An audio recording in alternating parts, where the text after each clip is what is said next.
0.4 பாரின் வர்க்க மூலம் காண்க. வர்க்க மூலம் அப்படின்னா இந்த வேல்யூக்கு ரூட் எடுக்கணும். ஸோ அதான் வர்க்க மூலம். என்ன கொடுத்துருக்காங்க 0.4 பார்.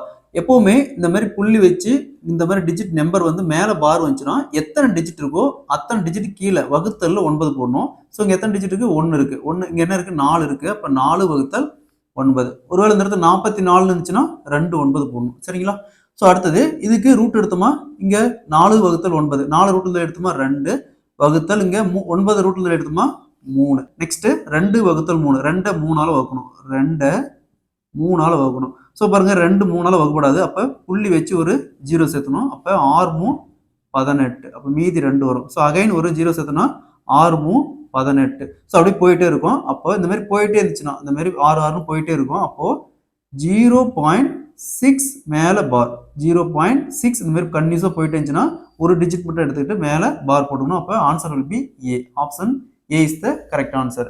இதே மாதிரி இந்த சம் பாருங்க 0.1 பாரின் வர்க்க மூலம் காண்க நினைக்கிறாங்க. இதே மாதிரி இந்த சம்ம சால்வ் பண்ணிக்கிற ஆன்சரை கமெண்ட்ல போடுங்க.